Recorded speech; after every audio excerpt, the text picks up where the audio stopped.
Bayangkan, di sebuah pesta pernikahan mewah, saat tamu lain sibuk membawa amplop tebal dan hadiah mahal, pasangan ini justru meminta sesuatu yang sama sekali tak terduga. Bukan uang, bukan perhiasan, tapi anak yatim. Dan dari situlah, sebuah pesta pernikahan berubah menjadi kisah yang bikin banyak orang terdiam, sekaligus haru di sebuah aula elegan di kota Sanliurfa, Turki. Suasana pernikahan biasanya identik dengan gemerlap lampu kristal, jas mahal, dan tamu-tamu penting. Tapi, hari itu berbeda. Di barisan kursi paling depan, bukan pejabat atau rekan bisnis yang duduk, melainkan puluhan anak kecil dengan wajah polos, mata berbinar, dan senyum yang masih malu-malu. Mereka bukan tamu biasa. Mereka adalah hadiah paling berharga bagi pengantin hari itu. Pasangan Mohamed dan Fatma. Kisah ini bermula dari keputusan yang cukup berani. Saat banyak pasangan berlomba membuat pesta pernikahan semewah mungkin, Mohamed dan Fatma justru memilih jalan sebaliknya. Mereka menolak semua bentuk hadiah, baik uang, barang, maupun kemewahan lainnya. Sebagai gantinya, mereka mengirim undangan dengan satu permintaan sederhana tapi menyentuh. Setiap tamu diminta untuk membawa satu anak yatim, bukan untuk dipertontonkan, tapi untuk dimuliakan. Keputusan ini bukan tanpa makna. Bagi mereka, pernikahan bukan hanya soal dua orang yang bersatu, tapi juga tentang bagaimana memulai hidup baru dengan nilai yang benar. Mereka ingin rumah tangga mereka dibangun bukan dari harta, tapi dari doa. Doa tulus dari mereka yang seringkali justru terlupakan. Dan saat hari itu tiba, suasana yang tercipta benar-benar di luar dugaan.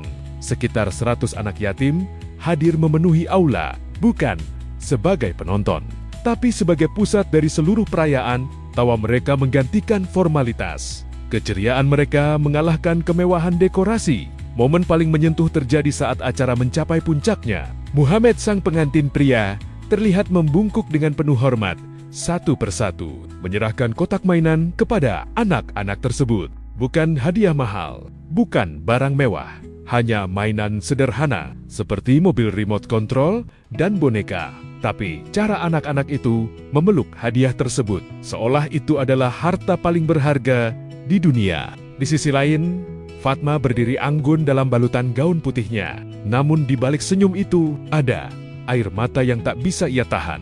Bukan karena lelah, tapi karena haru melihat kebahagiaan yang begitu tulus dari tamu-tamu kecil yang mungkin jarang merasakan momen seperti ini.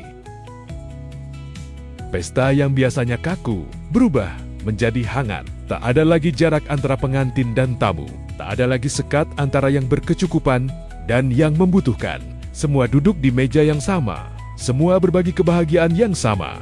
Video momen ini kemudian menyebar luas di media sosial. Dan seperti yang bisa ditebak, reaksi publik pun luar biasa. Banyak yang mengaku tersentuh, bahkan sampai menitikan air mata. Di tengah tren pamer kemewahan yang makin marak, kisah ini terasa seperti pengingat keras bahwa kebahagiaan sejati ternyata sederhana. Ada yang menulis, seandainya semua orang tahu betapa berharganya memuliakan anak yatim, ada juga yang berharap, semoga suatu hari aku bisa punya pernikahan seperti ini. Dan tak sedikit yang mendoakan pasangan ini agar hidup mereka penuh keberkahan. Karena bagi banyak orang, apa yang dilakukan Mohamed dan Fatma bukan sekadar aksi baik. Ini adalah investasi yang tak terlihat, tapi terasa.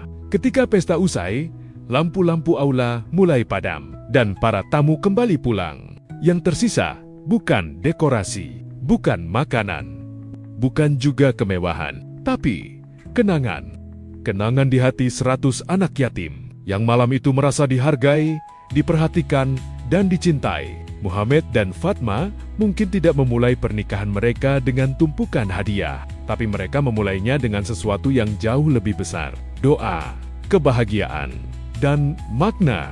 Karena pada akhirnya, kebahagiaan sejati bukan tentang seberapa banyak yang kita terima, tapi seberapa banyak kita bisa berbagi. Dan dari sebuah kota bernama Sanliurfa, sebuah pesan sederhana sampai ke seluruh dunia. Kadang, cara terbaik untuk merayakan cinta adalah dengan menghadirkannya untuk orang lain.